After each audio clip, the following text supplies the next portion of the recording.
Élections en Turquie, Erdogan peut-il perdre?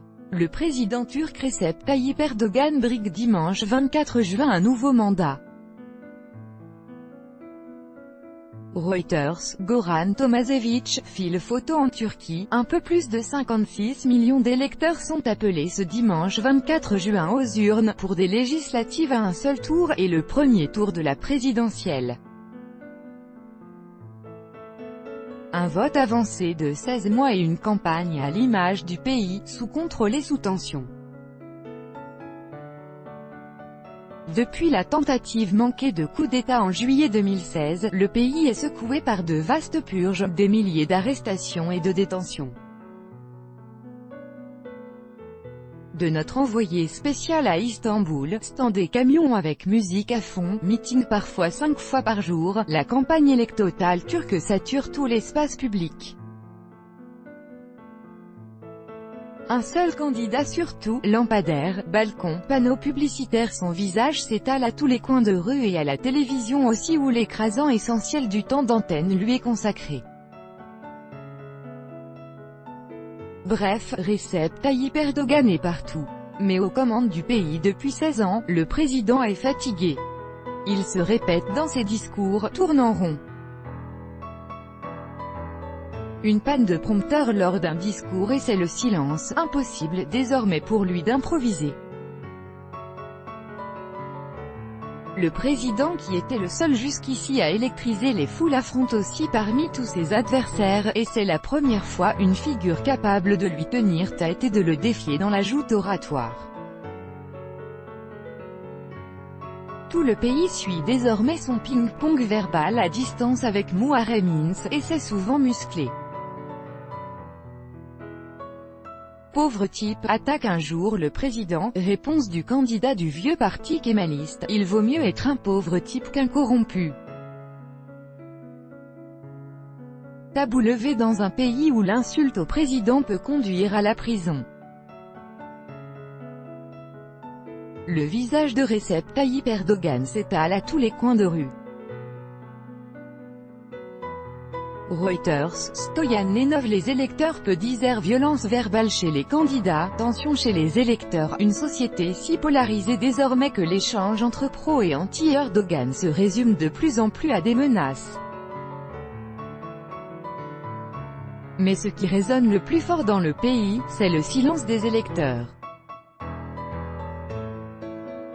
Suivre un candidat de l'opposition en campagne, c'est enchaîner les serrages de main et les distributions de tracts et attendre que la discussion s'engage, le plus souvent sans succès. Certes, on peut sans grande difficulté évoquer avec les passants la crise économique qui fait sentir ses premiers effets et qui a motivé, disent les observateurs, l'avancement de la date des élections de près d'1 an et demi. Le chômage augmente, environ 10% désormais, la livre turque bat des records à la baisse, l'inflation à 2 chiffres ampute le pouvoir d'achat et ralentit l'activité des entreprises et des petits commerces. Mais de là à conclure que la réussite économique qui avait emporté le président Erdogan lui coûtera des points dans les urnes, difficile à dire. C'est un critère de vote, mais c'est loin d'être le seul. Au fond de sa boutique, un commerçant du centre d'Istanbul accepte de livrer ce qui le préoccupe. Le gouvernement actuel s'est bien débrouillé au début, l'économie est revenue sur les rails, le pouvoir a su investir dans les services publics, comme les hôpitaux, mais la moitié du pays en ce moment n'est pas contente du tout. Bien sûr, la stabilité politique, la plupart du temps, ça veut dire stabilité économique. Mais je suis sûr que si on levait l'état d'urgence, NDLR, renouvelé 7 fois depuis avril, ça améliorerait l'état de l'économie. Moi, je suis un citoyen banal, l'état d'urgence ne m'impacte pas et quoi qu'il arrive je m'en sors à la fin du mois. La crise ne m'a pas affecté. Mais quand j'ai réfléchi aux élections, à mon bulletin de vote, j'ai pensé au bien de mon pays, à son avenir.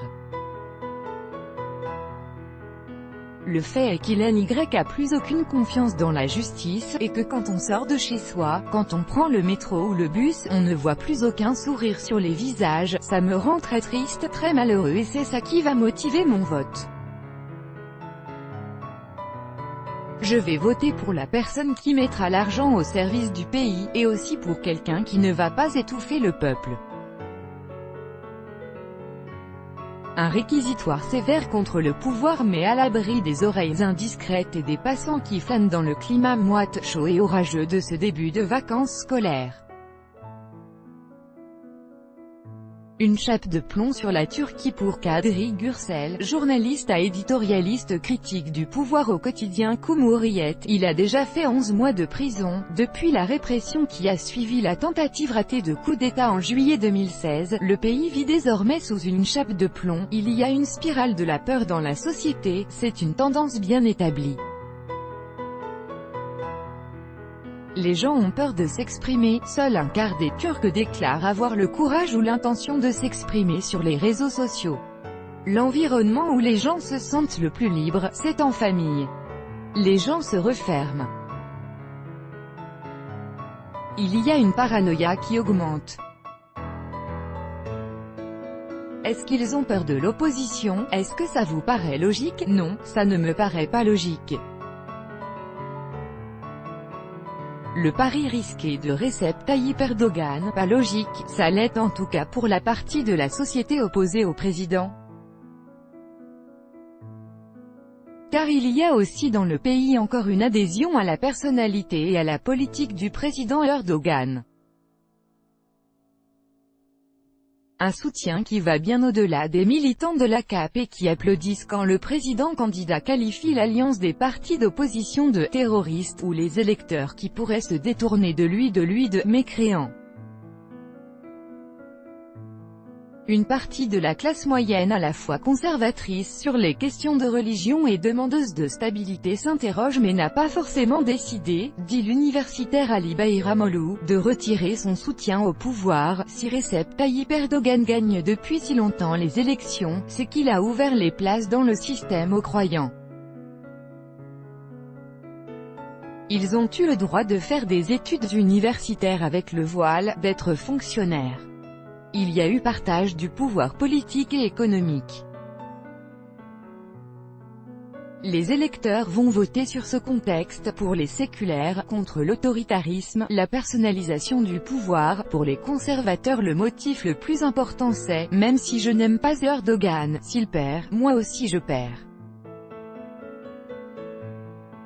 Le soutien à l'homme fort de la Turquie depuis 16 ans se fissure, mais impossible de savoir à quel point et surtout dans quelle mesure cela se traduira dans le vote dimanche. Reste qu'aujourd'hui personne dans ce pays soumis à une forte pression et à une polarisation exacerbée n'imagine Recep Tayyip Erdogan perdre totalement le pouvoir. Être contraint à un second tour et perdre la majorité à l'Assemblée serait déjà perçu comme une très grande défaite. Surtout que dans cette toute dernière ligne droite, les rumeurs les plus folles au sujet de l'organisation d'une fraude électorale circulent. Au fond tout se passe comme si l'enjeu de ce double scrutin était surtout d'évaluer le niveau d'influence perdu par le président.